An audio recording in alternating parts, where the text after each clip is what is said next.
Well, welcome to this roundtable. And this is a roundtable with three of my favorite people. I love me some Jake, and Abby, and Kevin, my business partner. And I am your host, Sheldon Primus. I have the Safety Consultant Podcast. So that's where you've seen me before.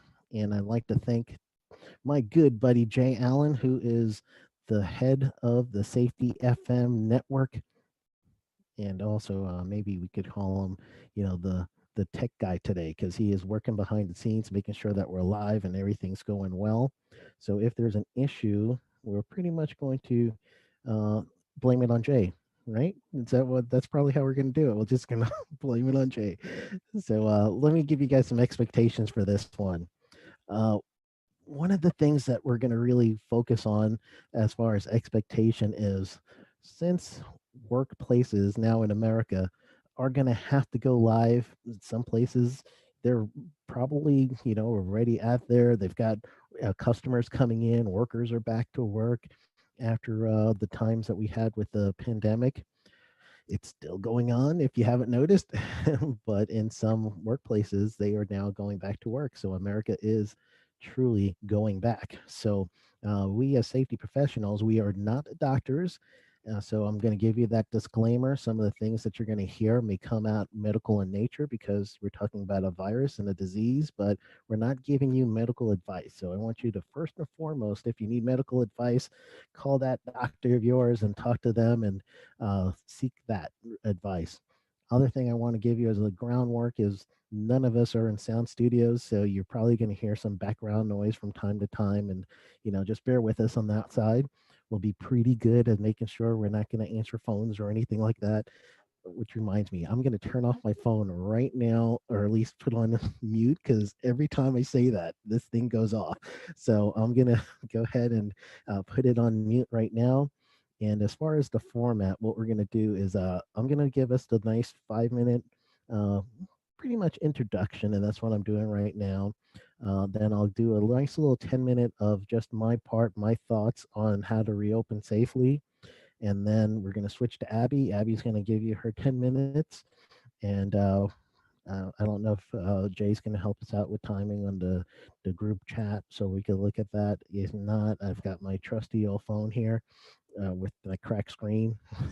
And I'll keep my timer going.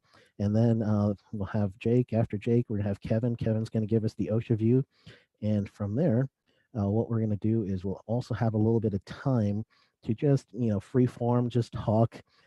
If there's any questions that may have came up with any of us in our social networks, then we'll go ahead and answer those questions now. If something came up with any of us and we want to talk about it together, we'll do that. So we're going to respect your time and end promptly at 8, so that you guys can go on with the rest of your night and crack open whatever you're drinking, right? I'm not drinking. I've got water, but I'm not telling you you can't. And so that's up to you. So that's the ground rules. Again, we're going to talk about some medical things, but we are not doctors. We're here to help you as the safety officer, business owner, news reporter, or whoever is listening. We're here to help you kind of brainstorm just what we think that we would do and what we are telling our clients, because all of us are safety consultants. So that's why I want to do it as a host of a safety consultant podcast. So there's my 5 minutes. I'm nice and right on it, right? And so what I'm going to talk about for myself, and this is I've been hearing this quite a bit. So I'm going to start breaking it down into pretty much the basics. So we hear about COVID-19 all the time, right? COVID-19 this, COVID-19 that. COVID-19 is the disease. The virus is called severe acute respiratory syndrome, COVID, or CoV-2. So that is the virus itself. If we're going to go into basics of any of your safety controlling, any of your safety ideas, it's always going to break down to hazard, exposure, control. This virus now, and especially opening up America, is also going to bring another issue, and this is mostly diametrically opposed to safety, and that's production. Not all the time, but there's a sure enough time that production is going to really get you when you're the safety person and you're trying to tell somebody, all right, time to put on your full body harness and we're going to go up on this roof. And they're telling you, man, I don't have enough time.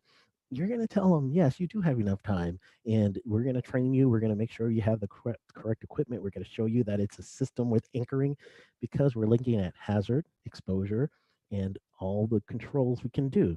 So our controls again and safety truly is engineering, administrative, your work rules, and then your PPE. Everybody and their brother talking about PPE these days. I'm like, man, when's the last time you ever said PPE in your life? And now you're PPE this, PPE that. Just like, come on, people, you're all fake.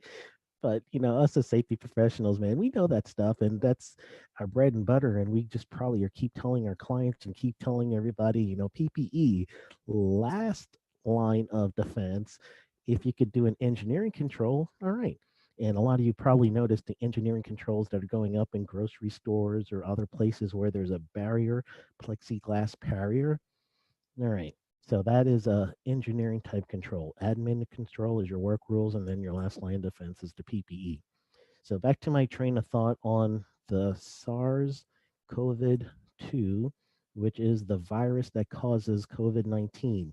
So if that is the hazard, and we're thinking about exposure, so if the guidelines from CDC, if the guidelines from all the other professional medical agencies are telling us that we got to watch out for touching things, putting them, putting our hands to our face, to our mouth, um, then that's telling me that it is going to be ingestion and absorption that this virus is going to get into our system.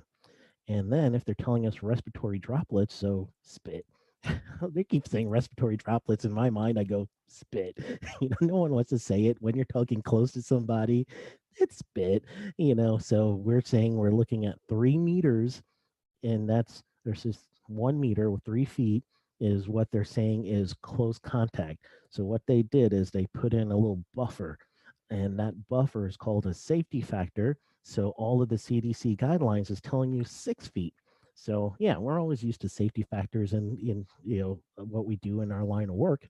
Because if you're telling somebody, all right, I'm going to put you in a full body harness, lifeline, and a deceleration device, and we're only going to be up 11 feet. All you people in safety are thinking, yeah, this person's going to hit the ground every time because there's no safety factor, right? So that's the same thing with keeping your distance. So if you're going to start up your company and you're thinking, yeah, what's my hazard? What's my exposure?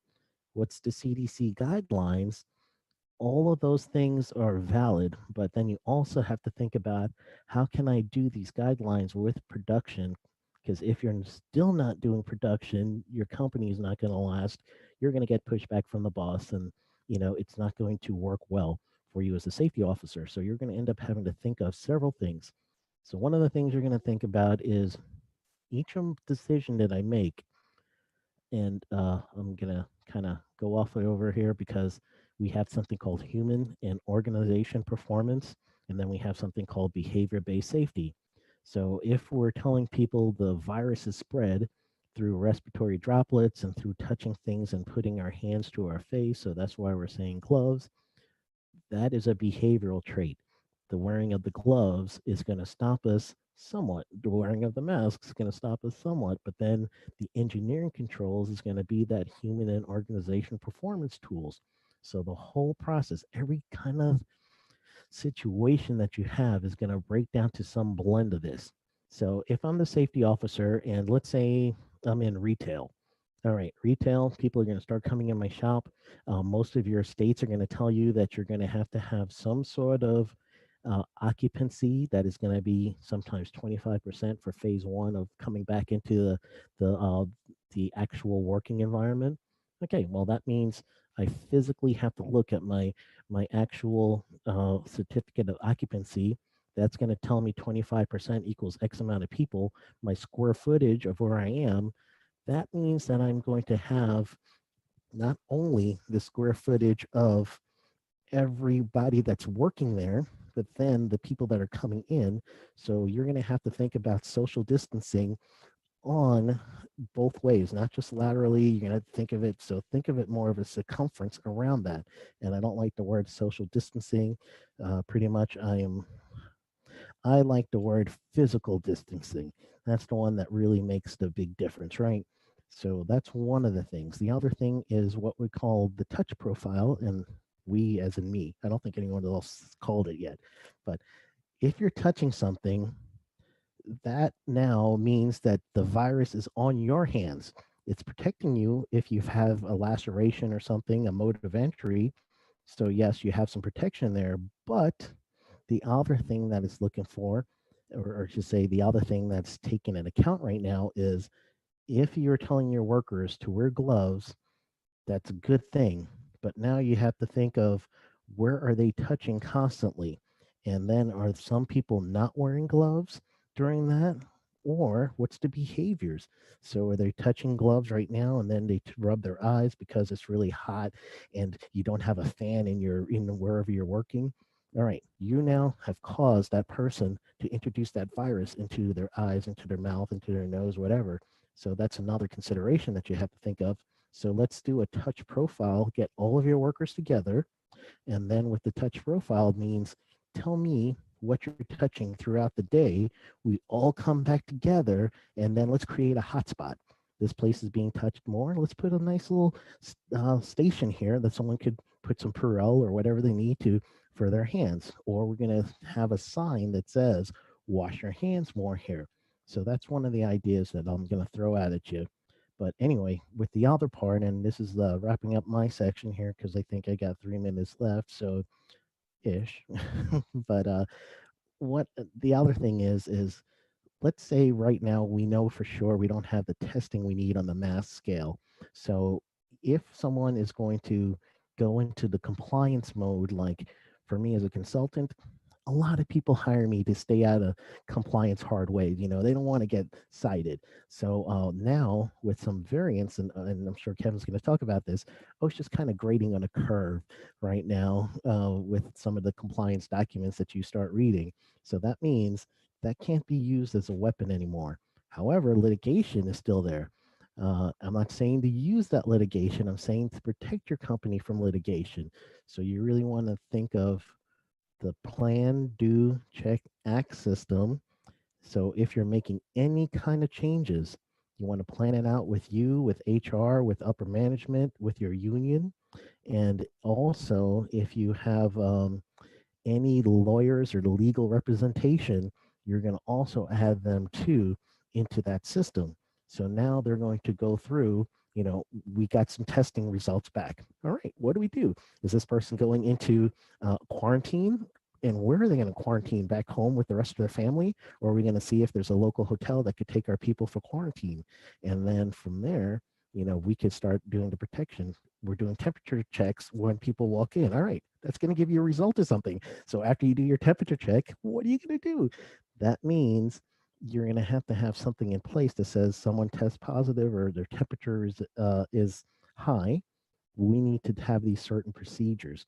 So those are some of the things that you're really going to talk about.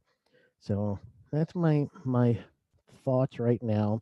I didn't give you like this conversation that we're having. I want everyone to know that it's not going to give you, you know, the do all everything that you really need right now to get your company going. We're going to give you thoughts that you're going to have to think of, and you're all going to have to put it together in your group.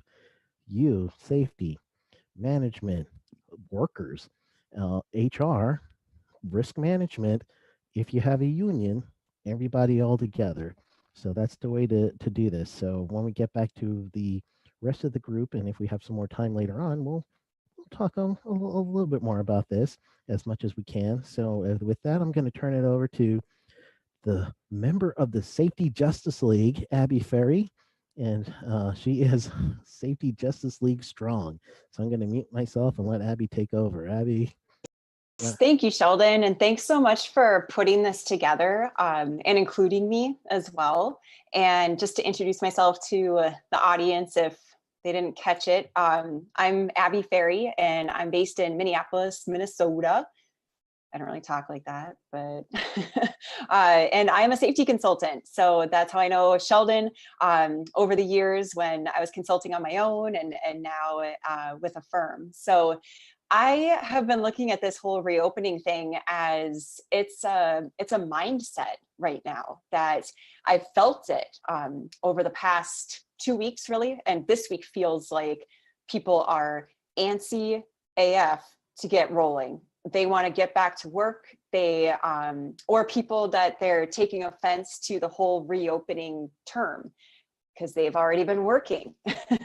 And that's why I say it's a mindset that even if your job sites or work sites have been essential, critical, whatever you want to call it, it's been different.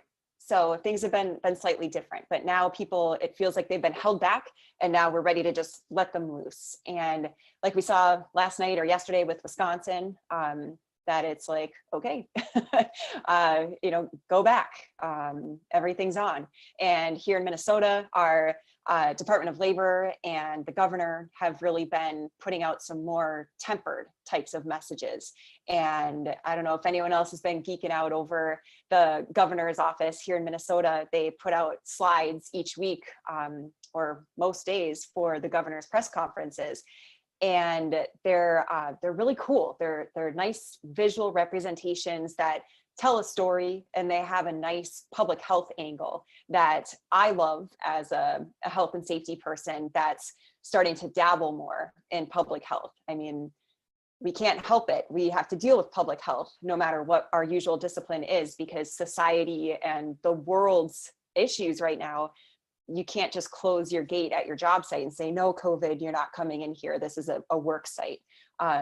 It's all spilling in. So the Minnesota governor's office has some great resources where they take this mindset of turning the dials, that we've got these, I think it's 4 different dials, and we can turn them up or we can turn them down a little bit as needed, and that we're adjusting things. So the governor is almost giving like a class on how to communicate to the public.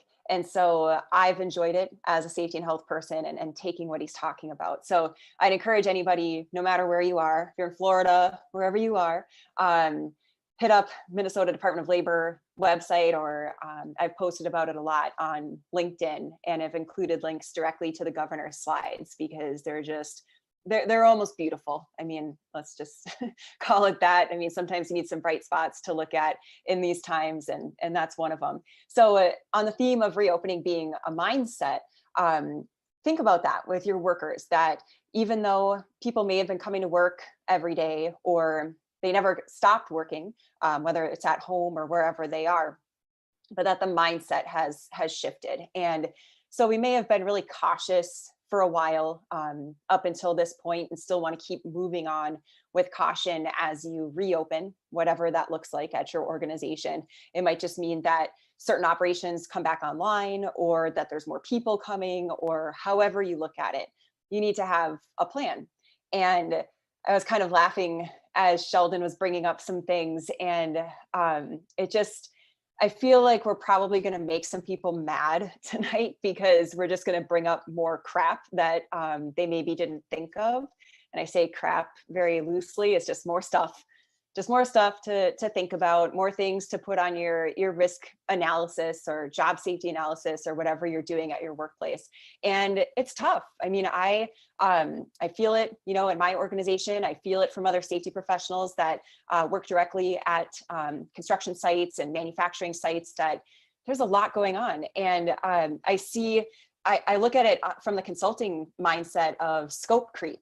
We talk about scope creep, that a safety professional, you may not be a consultant, but at your organization, suddenly you're now head temperature taker and symptom checker. And you're keeping that list and that log of who's at work and why aren't they at work and how long have they been off and why are they off and things like that. So you have scope creep, you have extra things that you're doing for your day-to-day job, and it's making it difficult. So I I don't envy you if you're now a temperature checker for part of what you do. And when Sheldon talked about like the medical advice, and I think, you know, as safety professionals, we're starting to get to like this line where it's like, am I like a healthcare professional now? You know, people that are checking temperatures, you know, you're reading a number, but what, you know, what's going on with this? So I wanted to bring up the topic of OSHA whistleblowers.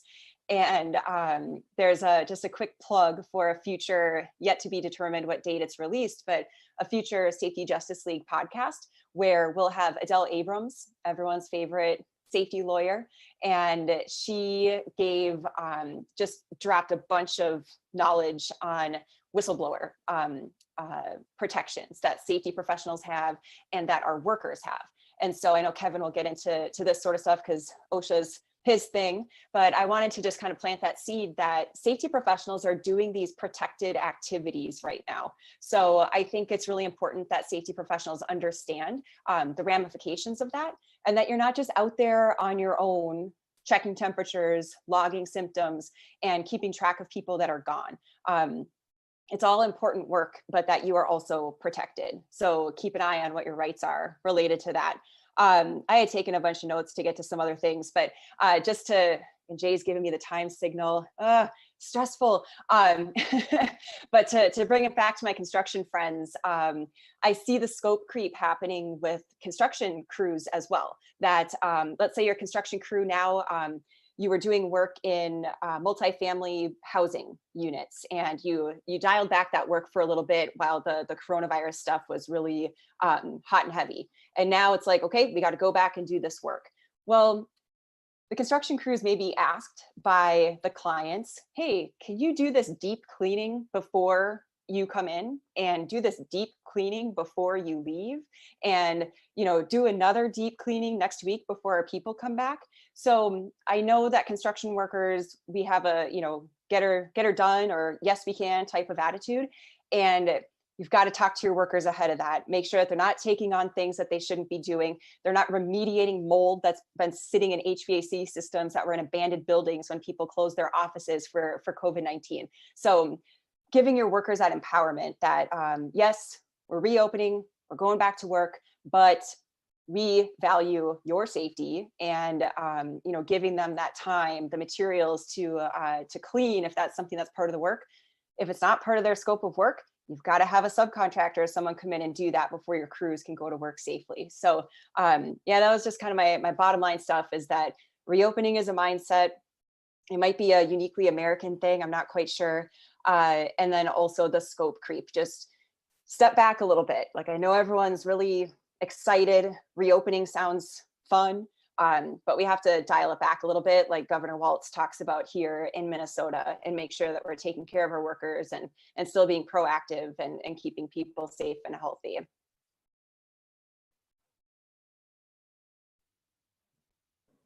Excellent. Thank you.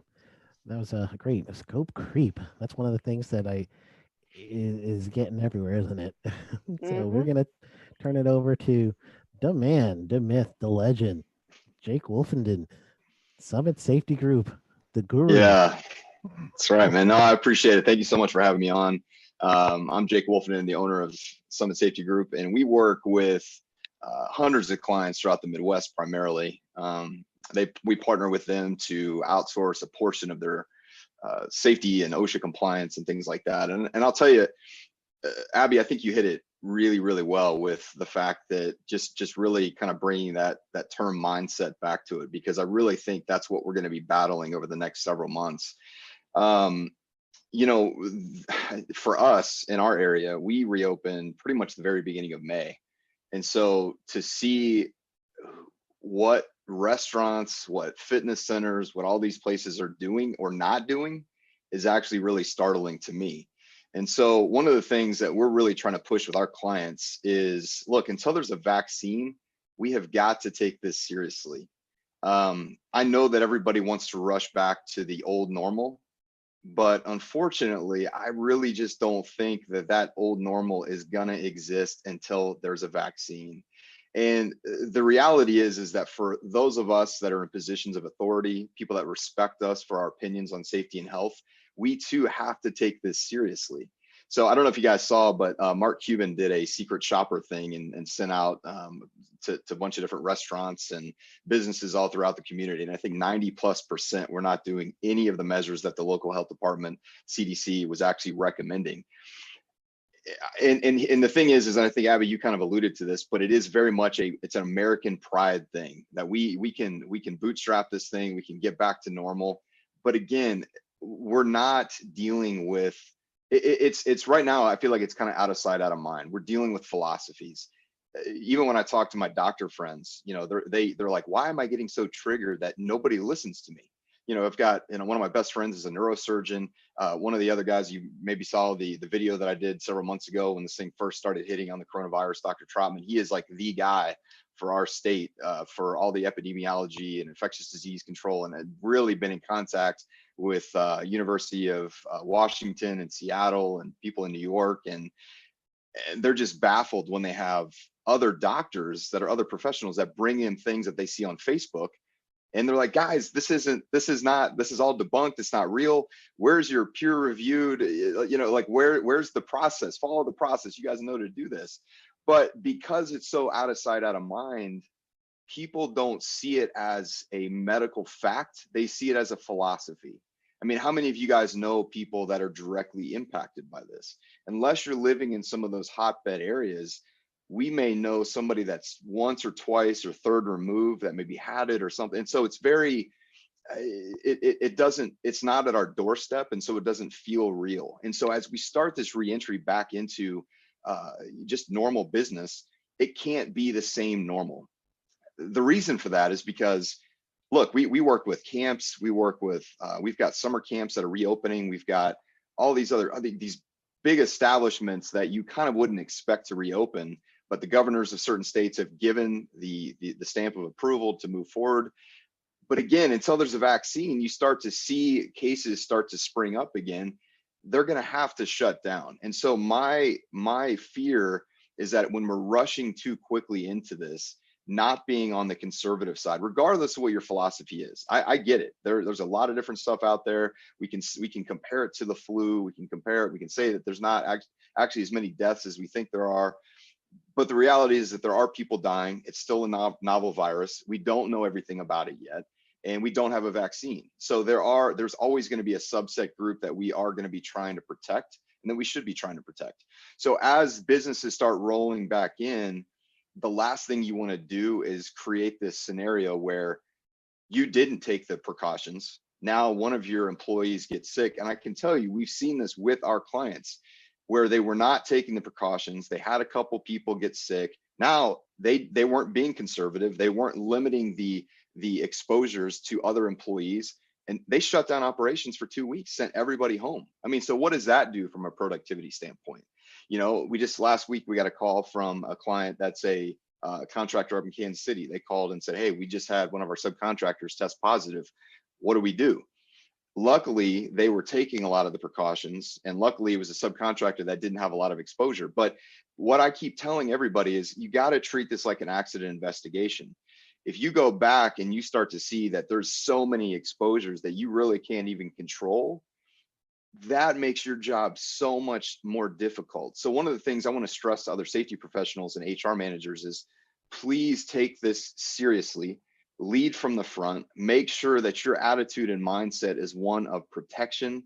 It's one of promoting health and safety for everybody, not just the people that, yeah, if you get it, maybe you won't get sick, but think about the people they're going back to. And it's a community thing. And it's very difficult for us, especially as Americans, to think about somebody outside of ourselves. You know, it's like the whole wearing masks things as source control, rather than, you know, thinking that you know, we could get into all that. But basically, I really just want to encourage everybody to really try to be as conservative as possible on this part of it, because the amount of work that you'll have to do on the back end when somebody at your facility or at your construction site does test positive is truly a nightmare. And when we're helping clients through that, trying to see who was exposed to who was exposed, you want to talk about a massive production shift. Send a ton of people home and then try to find people that can fill in those spots. Or, hey, this crew has been exposed, they've tested negative, but they can only work with that crew now. Like these 2 or 3 people are the only people that can work together on a project, and they can't be exposed to anybody else.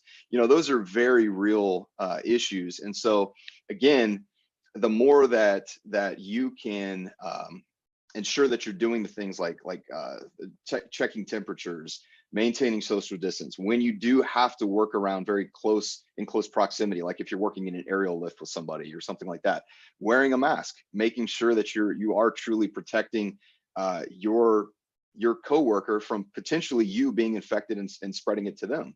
So it is definitely a mindset shift, and it's not easy at all. And lastly, I want to kind of just talk about the what we see as we go in. We're seeing so many more people being exposed to chemicals in a way that they've never been exposed to before. Tons of office staff. You've got we work with a lot of different companies, and so we work with banks, and we work with people that really have very low exposures when it comes to OSHA. Typically don't have a lot of general industry or construction exposure, but now they have a lot of exposure, and they don't understand what it's like mixing chemicals when you've got the rubbing alcohol or the hand sanitizer that's right next to the bleach, not understanding that mix right there will make chloroform, you know, or you've got ammonia with oh gosh, what is it, ammonia and bleach. And then, I mean, so there's also, you got people that are applying all different sorts of stuff. You got people that are bringing stuff from the office, from home to their desk, to their cubicles. And that is extremely dangerous, because as they're applying, you've got other people that are applying a different thing. They've got companies that are coming in to do the deep clean that Abby was just talking about. And so now you've got maybe a sodium compound that's being mixed with an ammonia. And now you've got some corrosive elements. And now you've got really expensive stuff in the office that's getting corroded because they don't realize the mix that they're actually creating. We're not seeing anybody really understand how to disinfect. They're not understanding that it needs to stay on the surface for a certain amount of time. And the only way that it's truly a disinfectant is that it stays wet. So just a lot of that stuff that, you know, there's a lot of misinformation. There's a lot of stuff that we're trying to do, some videos that I'm going to be putting out here in the next couple of days, actually, that's going to help try to bring some awareness to those things and bring some training. So I don't even know how much time I have left. I didn't see Jay write anything on there, but you know, those are the biggest concerns. Taking people through very specific training with office related stuff, making sure that you as a safety professional are monitoring the stuff that's being brought from home, and that you're following the HAZCOM regulation, that you guys are making sure that you're getting all of those chemicals accounted for, and that you're actually training them on that, and that they actually have an SDS sheet to show, and that they have personal protective equipment, they're wearing gloves, all that kind of stuff. So that would be the main thing. So kind of wrapping up, lead from the front, be as conservative as possible. Don't bow to the just kind of people just wanting to everybody's so ready to get back. I'm ready to get back. I'm tired of quarantine. I get it. But you have to realize that if we don't want this to be a major resurgence, where if businesses shut down again, it's not going to be for a month or 6 weeks. It's going to be for potentially months, and maybe not certain essential businesses, but I guarantee things like restaurants, bars, nightclubs, museums, fitness centers, gyms, stuff like that, yoga studios, it's going to be very difficult for those to reopen. And now we're talking about even more people out of work. So it's got to be a community effort. It's got to be us leading from the front, not bowing to that type of attitude that just says, screw it, whatever, just be whatever, do whatever you want to do. It's the same battle that we deal with production. You know, it's not a different mindset. It's just a different element to that mindset. So yeah, that's all I got. All right, excellent. Well, thank you. Yeah, a lot of great thoughts in that one. So we're going to leave some time here for Mr. Yarbrough. Keven Yarbrough is ex-OSHA, 30 years almost, right? And also my business partner in Sheldon Safety. He made that up too. Is Sheldon and Yarbrough together created Sheldon Safety. So Yarbrough, take over. Tell us your thoughts on this one. Well, thank you, Sheldon, for inviting me here. And I got to say, between yourself, Abby, and Jake, I think it's all been said. Jake is, man, you are one passionate guy. I'd like to have you on the stage with me when I do my presentations on safety. Man, all that energy, I like to bottle it up and take it home with me. But you guys did cover a lot of tremendous information, a lot of food for thought. If this was the objective of the meeting, was to create food for thought, things to think about. Abby and Jake, you brought up some areas that I frankly hadn't even thought about. That's the benefit of getting people from different aspects of safety and different fields of the work that we do. My part is going to be pretty easy. After you guys, I get the easy stuff. I get to talk about what I did for almost 30 years. And as it relates to COVID, I had the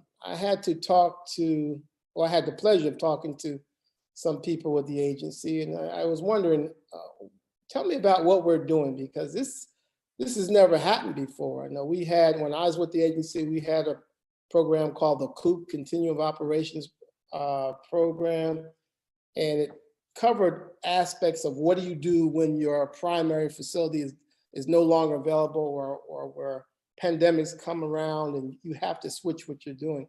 But this is on an unprecedented scale. So the question I had for my ex-compatriots or my partners in OSHA was, hey, what are you doing?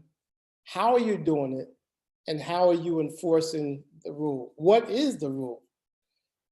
And I got to tell you, this thing was a moving target for OSHA for a long time, but they finally came out with a directive on how to deal with this COVID situation.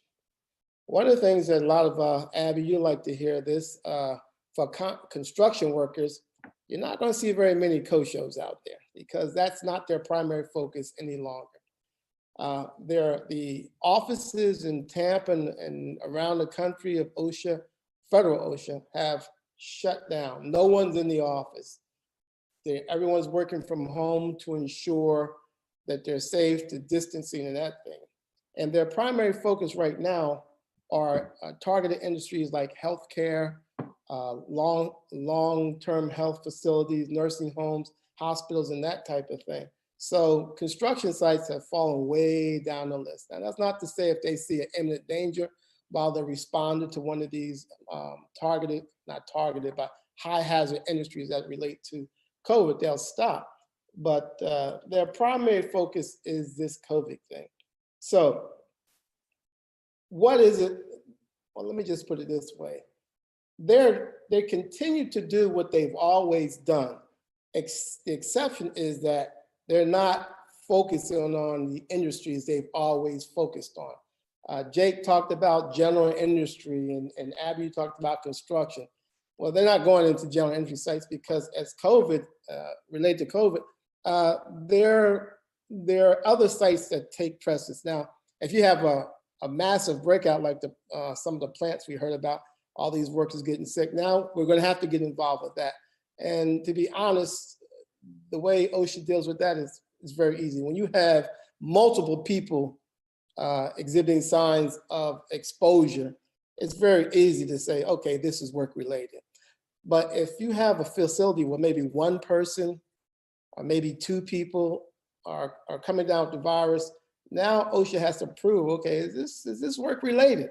And how do we prove that? If it's one person, how do you prove that they just didn't get exposed to it in the general public and the symptoms only appear on the work site? So that's a very difficult thing. And Abby, you did mention 11C, and you mentioned that, Sheldon, you're going to have another lawyer talk about that, but that is a very hot topic.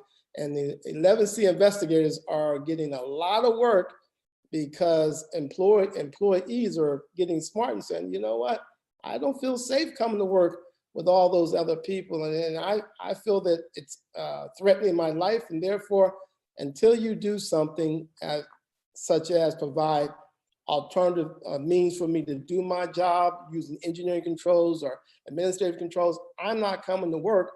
And then they get fired. Well, that's a classic 11C case. So the 11C investigators are very busy.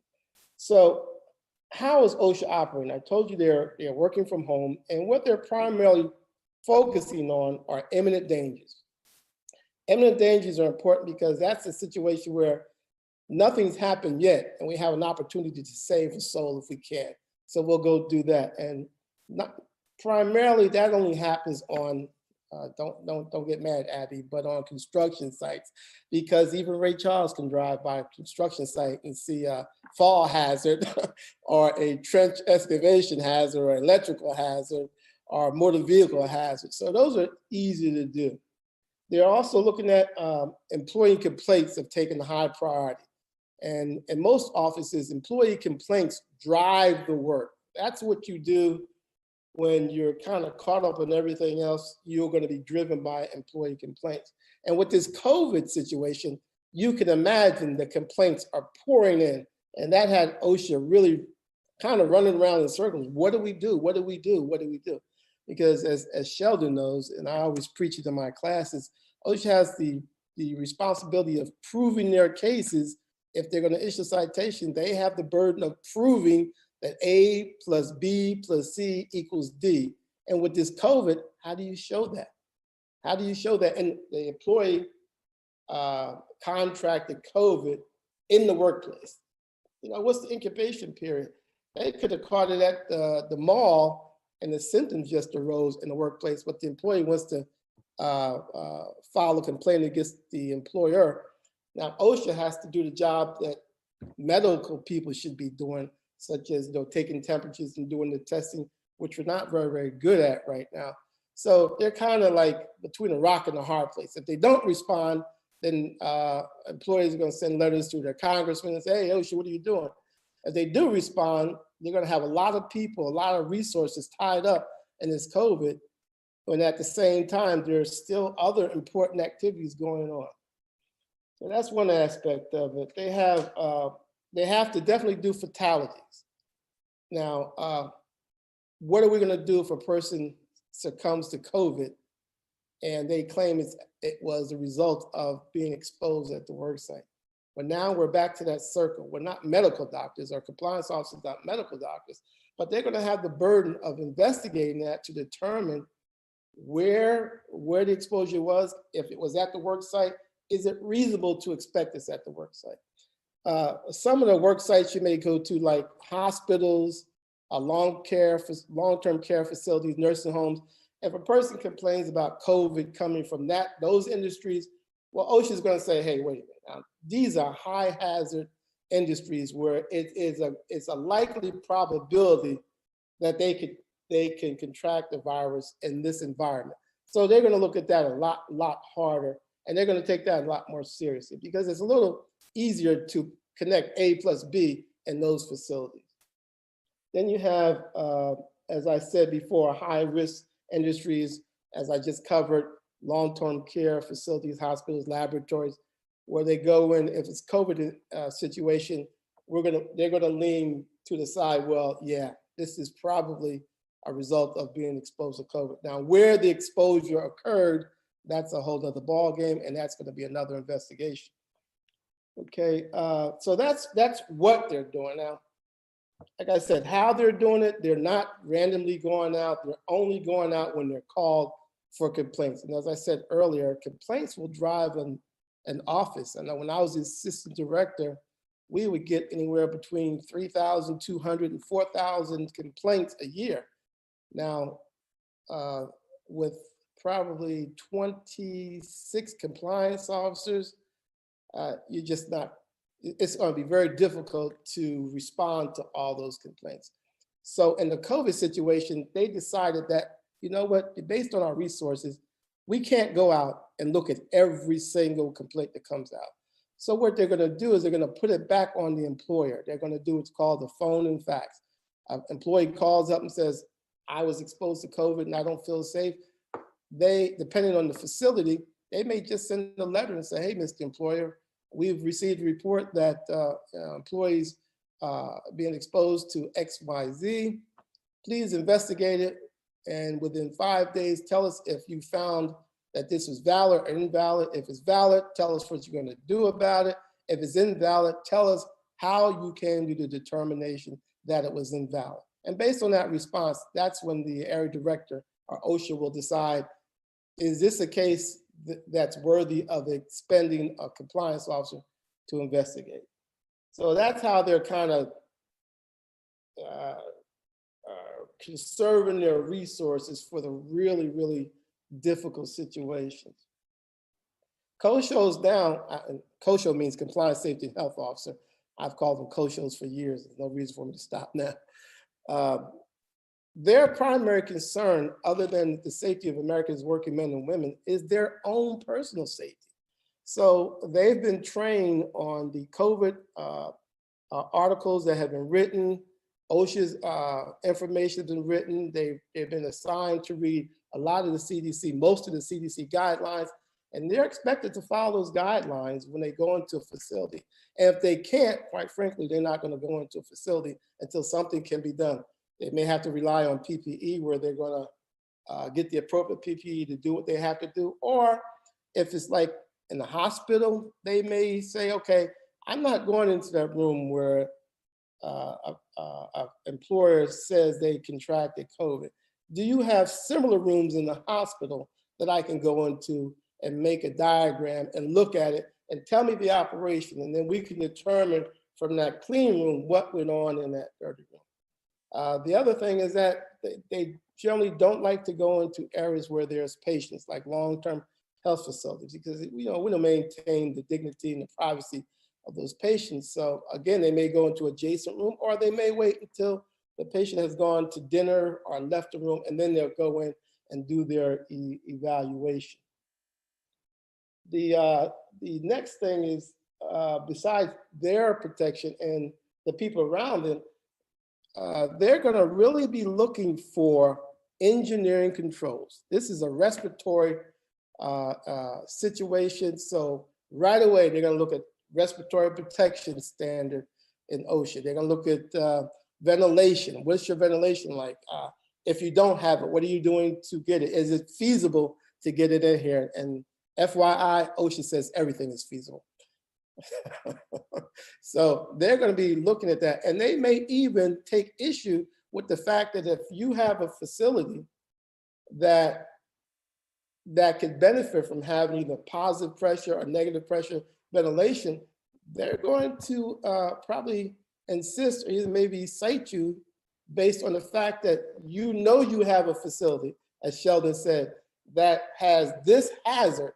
What have you done to correct the hazard? And the answer, 99.9% of the time, we gave him PPE. We gave him PPE. Well, that's just not going to fly. And along those lines, as Jake was saying, really OSHA, well, let me just put it this way. Safety hasn't changed because of COVID-19. Hasn't changed. What has changed is the risk associated with doing nothing about this. We've had the flu, we've had situations in various facilities where you had to wash your hands, wear the proper PPE, have proper ventilation, but this COVID-19 has shined a bright light on the inequities or the failures of industries to do the right thing in terms of engineering controls. Very few people want to spend the money on engineering controls, and I understand. It's not cheap to do engineering controls. It's cheaper to throw a respirator over them. And by the way, not even teach them how to use it. Just throw it on their face. It'll magically adhere to their face and they'll be fine. But no, they're looking very, very seriously at that section, respiratory protection, ventilation, engineering controls. And they've been directed to document the failures of not using engineering control where there was a need for it, and the employer just, for whatever reason, just decided, I'm not going to do that. Also, they're using the section of the OSHA standard, section 5A1, because as we talked about, this is such a new situation. The OSHA standards didn't anticipate this. They have some standards like the respiratory protection standards that we can use, but there's other situations where there's a hazard, but there is no written standard to address it. That's why the 5A1 section was developed, to identify a hazard, to address a hazard that the OSHA standards have not yet written a standard for. And to wrap up, the final thing I want to say to you is that OSHA has very high expectations for people in those targeted industries to protect their employees. Just throwing on a respirator is no longer going to be adequate. And the next thing to that is the training, as I kind of alluded to. Training is going to be very important. The documentation of that training is going to be very important. And is it effective? You can have all the documentation in the world, and if interviews show that the documentation or the training was ineffective, well, you may find yourself in a little hot water for that too. And that's simply because, again, the risk is very high now. This is an unforgiving disease and even fatal in some cases. So that's about where OSHA is on all this. Their directive is printed on the OSHA.gov page, and it's probably in the middle of the page, highlighted and bolded and underlined if you want to look at it. All right, I hope that answers some of your questions, and I'll give it back to you, Sheldon. Excellent. Well, thank you. Well, we got some questions coming in. So one question was, how much emphasis is going to be placed on employee temperature screening using infrared? For usually, if it's an actual tool, what it breaks down to is how reliable is that tool. So do they have validation testing, or if it's just a regular thermometer, that's fine too. But what I've seen with infrared, and this is my answer, the rest of you are going to have a chance to answer as well. But what I've seen is they've had stations that they will go up and they'll do an actual station with the infrared camera that's you're walking through. So what that is actually the first stage, and then from there, if someone has a temperature, they're going to be separated from the group, and then they'll get another temperature taken for verification's sake. And at that point, the employer will have to have them decide. And in the U.S., it's going to be different. This is something that South Korea has been doing, and a few other countries have been doing.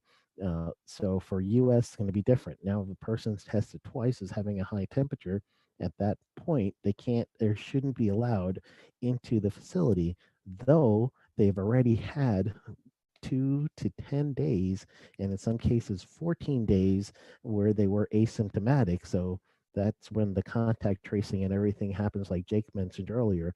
So you really would have to go through that process. So that was one of the questions. Before we get to the second question, anyone else want to add to that?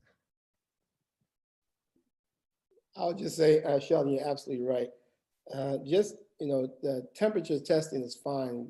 What we have to understand is that, like you said, is the tool doing what it was designed to do? Is it working? If it's working, is it giving you the information you expect to be given? Once you get the information, the person receiving the information, do they know what to do with the information? And thirdly, if they know what to do with the information, what is the response? How do they deal with this situation? Simply taking a temperature, someone comes in with 110 degrees, you go, yeah, you're burning up. Okay, go to work. Yes, okay. Yeah, I took their temperature, and he passes out on the assembly floor. You've got to react appropriately when you get the information. It basically comes down, are you getting the information? Are you evaluating the information? And what are you doing once you've made your determination? All right, anyone else?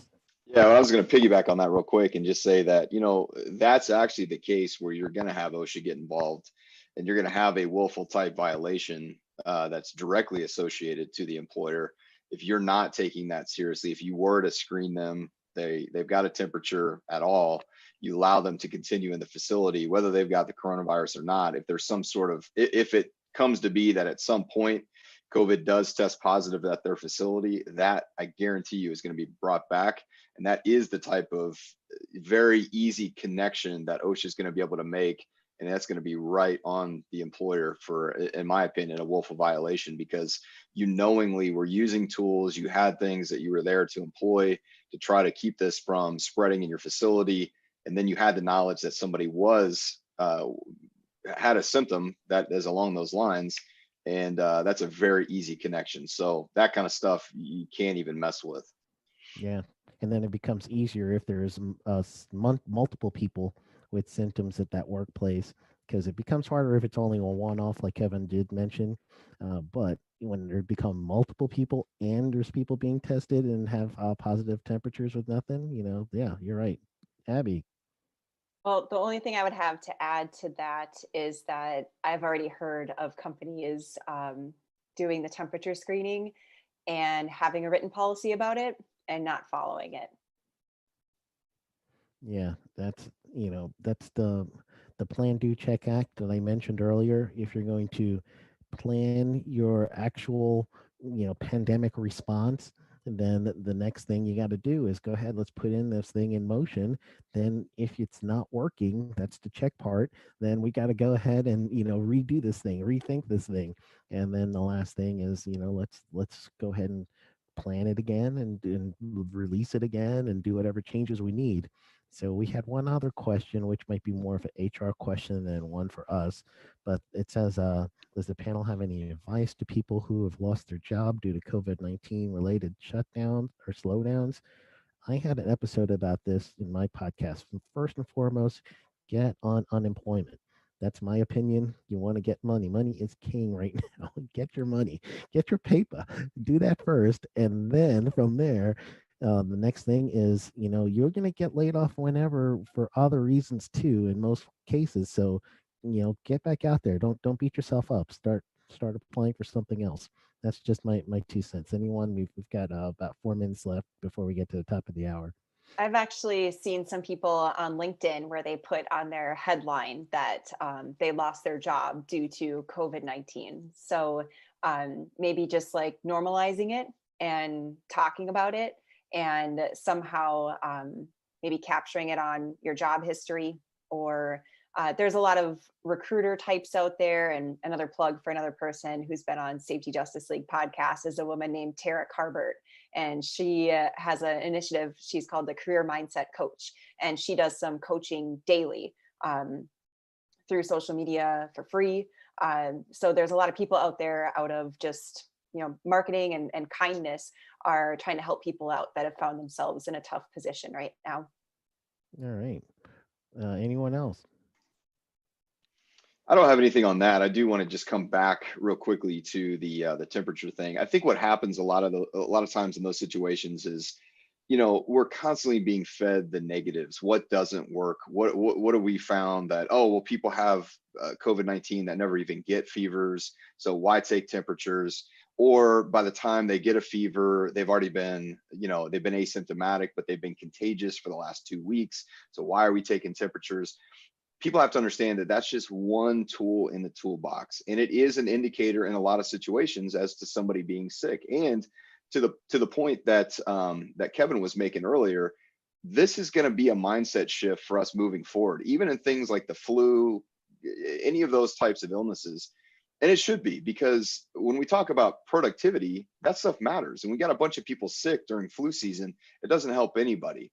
So I think starting to get some of these things, realize that it is a new normal, that it's good to adopt some of these things as we move forward.